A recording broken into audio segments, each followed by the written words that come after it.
আসসালামু আলাইকুম। আমরা পটল রান্না কেন শিখব? কারণ পটলে আছে প্রচুর পরিমাণের ফাইবার, ভিটামিন সি, ভিটামিন কে।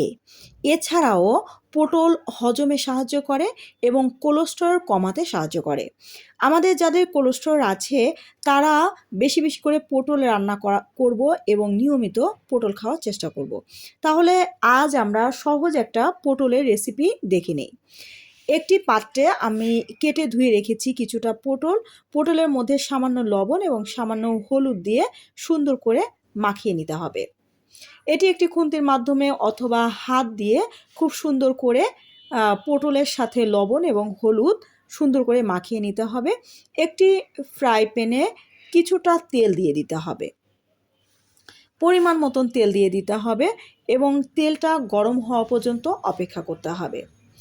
তেলটা যথেষ্ট গরম হয়ে গেছে।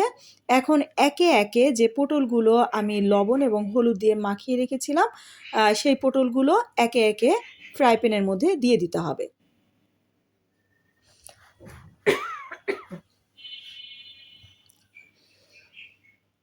সব পটলগুলো একে একে ফ্রাই প্যানের মধ্যে দিয়ে দিতে হবে। এ সময়ে চুলার আঁচটা কম রাখতে হবে। যদি চুলার আঁচটা অনেক বেশি থাকে তাহলে পটলগুলো পুড়ে যাবে। এক পাশ যখন ভাজা হয়ে যাবে তখন একটি একটি করে প্রত্যেকটা পটল উল্টে দিতে হবে, কারণ দুই পাশই সুন্দর করে ভেজে নিতে হবে। পুরো সময়টাই চুলার আঁচটা কম রাখতে হবে, তা না হলে পটলগুলো পুড়ে যাবে এবং খেতে তিতা লাগবে। দুই পাশ যখন ভাজা হয়ে গেছে একটি চামচের মাধ্যমে পটলগুলো তুলে নিতে হবে।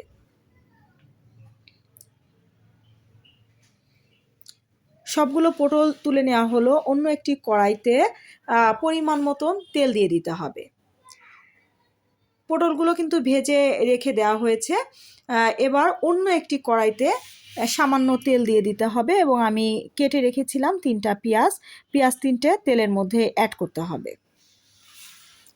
একটি খুন্তির মাধ্যমে ভালো করে নাড়াচাড়া করতে হবে। খেয়াল রাখতে হবে যেন কোনোভাবে পুড়ে না যায় বা কড়াইতে লেগে না যায়। 4টা কাঁচামরিচ কেটে রাখা হয়েছিল। কাঁচামরিচগুলো পেঁয়াজের মধ্যে অ্যাড করতে হবে এবং খুন্তি দিয়ে নাড়াচাড়া করতে হবে। যখন হালকা বাদামি হয়ে যাবে, এই পটল রান্না করতে কিন্তু আমাদের তেমন কোনো মশলার প্রয়োজন হবে না। এটা পটল ভাজি, কোলেস্টেরল যেহেতু কমায়, এখানে সামান্য মশলা দিয়ে পটলটা ভাজি করতে হবে। খুবই মজাদার সুস্বাদু একটি পটল ভাজি হবে। হ্যাঁ, সামান্য পানি দিয়ে পটলটা রান্না করার জন্য যখন পেঁয়াজটা হালকা লালচে হয়ে যাবে, সামান্য পানি দিয়ে আধা চামচ হলুদ এবং আধা চামচ লবণ অ্যাড করতে হবে। ভালো করে কষিয়ে নিতে হবে। যখন পানিটা সম্পূর্ণ টেনে যাবে এবং ভালো করে কষানো হয়ে যাবে, সে পর্যায়ে 1 কাপ পানি ঢেলে দিতে হবে। পানিটা গরম হওয়া পর্যন্ত অপেক্ষা করতে হবে। যখন পানিটা টকবক করে গরম হয়ে গেছে, বুঝে নিতে হবে পানিটা খুব সুন্দর করে গরম হয়ে গেছে।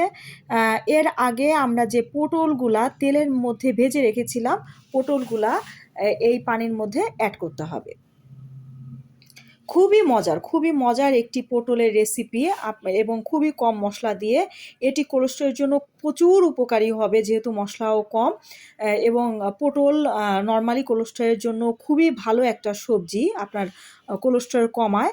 যার কারণে খুব কম মশলা দিয়ে, কম তেল দিয়ে, সামান্য একটু হলুদ আর একটু লবণ দিয়েই পটলটা রান্না করে ফেলতে হবে। পুরো পানিটা টেনে গেছে এবং মাখা মাখা হয়ে গেছে। এ পর্যায়ে পটল রান্নাটা পুরোপুরি কমপ্লিট হয়ে গেছে।